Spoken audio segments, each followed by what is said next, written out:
So first of all, thank you so much for chatting with me, and I can't wait to hear more about you and your story and why you came to winning the Bookseller Rising Star Award 2021. Now, you are a commissioning editor at Tate Publishing, is that right? Do you mind telling us a bit about who you are and how you came into that position and what you were doing before publishing? Yeah, of course. So right now I'm commissioning editor of Tate Publishing's Children's List. But I actually initially was studying law. I've always been really passionate about human rights. It was kind of one of the culturally approved degrees coming from an Asian family. So I went and I studied law. And, it was incredible. And I was really passionate about, international human rights, everything that I was learning, but a little disillusioned about the law industry and kind of the international courts as a whole, and what can be done and what you have to do to get places. And I had always told myself that I would give myself a shot at publishing after my degree, because that's what I've always wanted to do since I was a little kid. I've been very much the inside child, reading all the time. That was the deal. So I went and I studied publishing afterwards. And, it was really difficult through both degrees. I was kind of working multiple jobs to make ends meet. After studying publishing, where I specialized, my dissertation was on diversity in children's publishing, but I ended up taking kind of the first job offer that I got, which was in academic publishing. My first job in publishing was as a journals editor at the Institution of Civil Engineers. What's that? It was very left field, but it was amazing. Like, my team was incredible. Academic publishing has like the best work-life balance. Like, it's nothing like traditional publishing, where as an editor you're taking things home nights and weekends.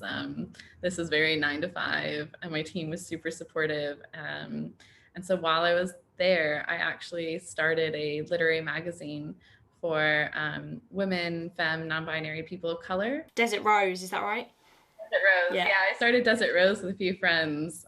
We got an amazing judging panel together, including Joy Francis, who I was also freelancing for at the time. I would write reviews and handle social media for Words of Color. So I was kind of like behind the scenes doing all the work I wanted to do to work in diversity in publishing. And then it was actually Joy who introduced me to Val and Jazz at Jacaranda. And I started freelancing there and then transitioned into their full-time commissioning editor for fiction. So I handled kind of all of our fiction, including launching our young adult list, which was a dream come true. My first ever acquisition ended up being The Marrow Thieves by Cherise Lopes-Baker, and one of the best books I've ever read in my whole life. So just like an honor and a half to be able to have worked on that in my lifetime. Yeah, all the books that I got to work on at Jacaranda, the 20 in 2020 initiative, all of that was amazing. I kind of wanted to specialize even further in children's, and Tate was looking for someone, and they were really open to having me come on and re-envision the list with the same ethos that I had in Desert Rose and Jacaranda. So it's been really exciting getting to start there and kind of just completely reimagine their list. And so linking on to that, obviously 2021, you were awarded as one of the Bookseller Rising Stars of 2021. So again, massive congrats. Can you tell us a bit about how you found out that you'd been elected for that? Was it to do with Desert Rose? How did that sort of come about? Were you expecting that? And why, of course, were you elected? It was really interesting. I think the Bookseller Rising Star was always one of those things that I looked at as, oh, I hope one day I'll get that. That sounds amazing kind of thing. But when I started working at the Tate, I have such a supportive boss, and he looked at the work I was doing and without question just put me up for it. So it's amazing having someone in my corner willing to shout about me when I didn't even think about doing it. It must be really nice as well coming from someone else and then, like rooting for you, especially when it's your manager and you've obviously got that close relationship, and then outside of work, then, like you say, rooting for you.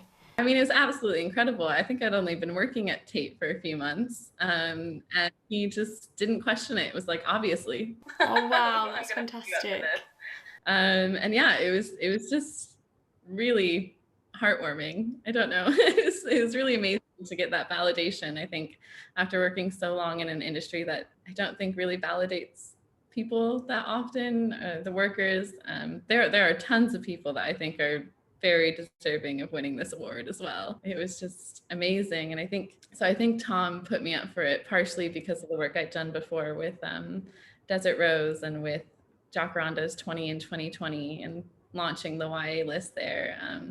But also once I joined the Tate, I started this initiative called Blast Off. So I was working with the Tate Learning and Family, and it's just launched actually, but it's going to be a library space within the Tate Museum that is fully dedicated to inclusive children's books. So from board books and picture books all the way through middle grade and young adult.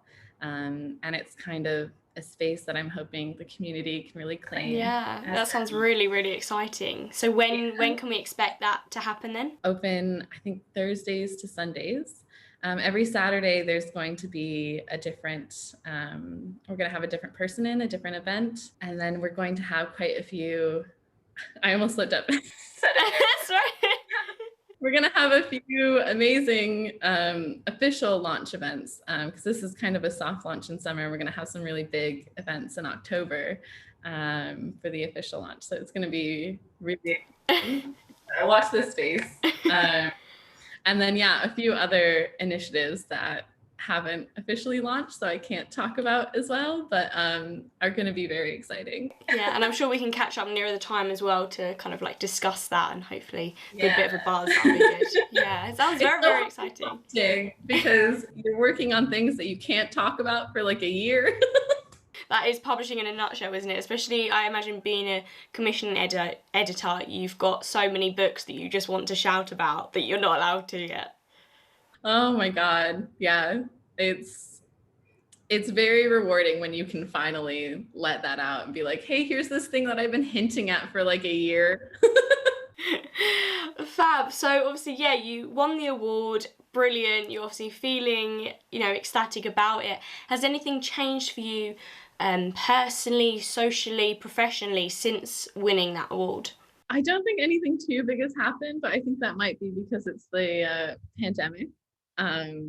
Everything's quite virtual, and I've also been a bit ill recently, and now on holiday, so everything seems very in flux.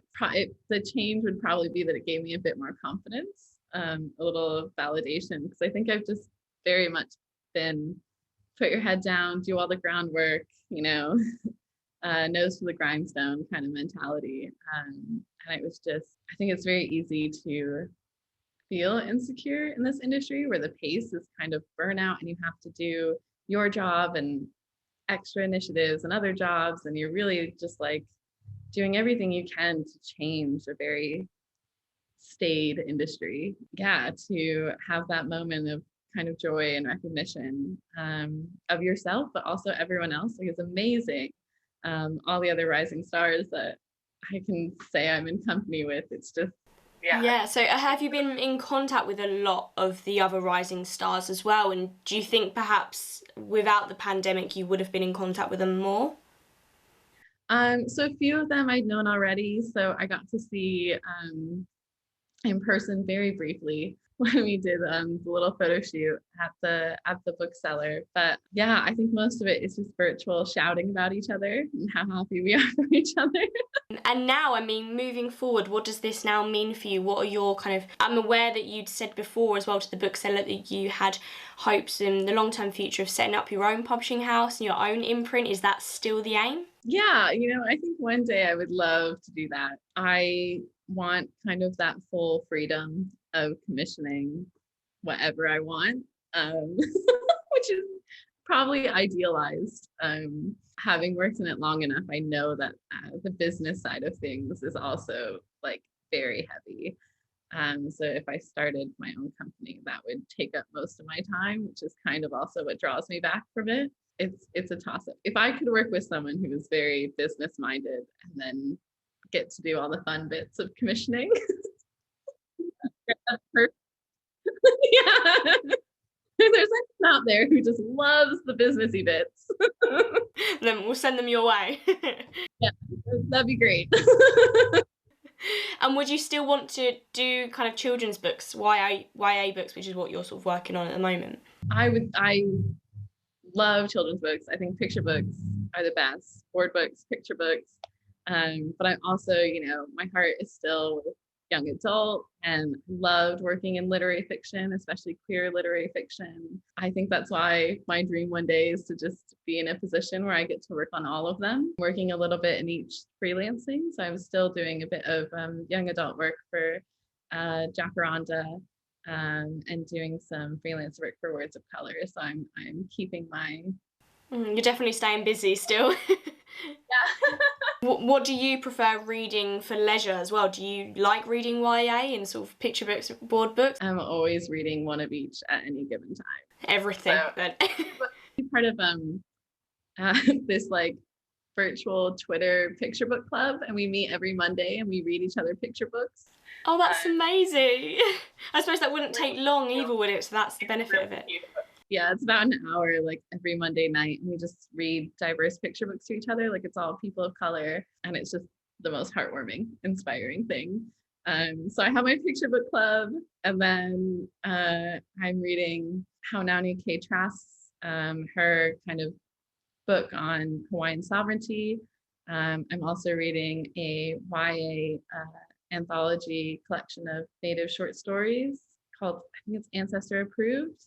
I'm reading Francois Sagan's Bonjour Tristesse, Kristen Britton's Green Rider. Definitely don't struggle reading more than one book at once. When I go on holiday, I think my baggage allowance is mostly books. The best way to be. Who needs clothes when you go on holiday if you've got books?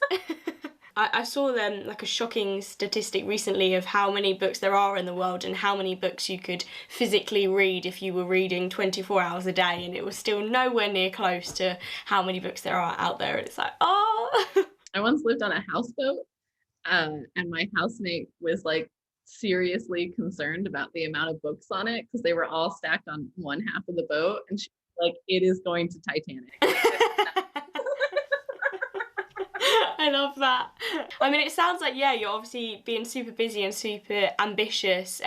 What would you say to anyone else that's thinking of, they really want to win that Bookseller Award at some point in the future, maybe in 2022? Have you got any advice for them?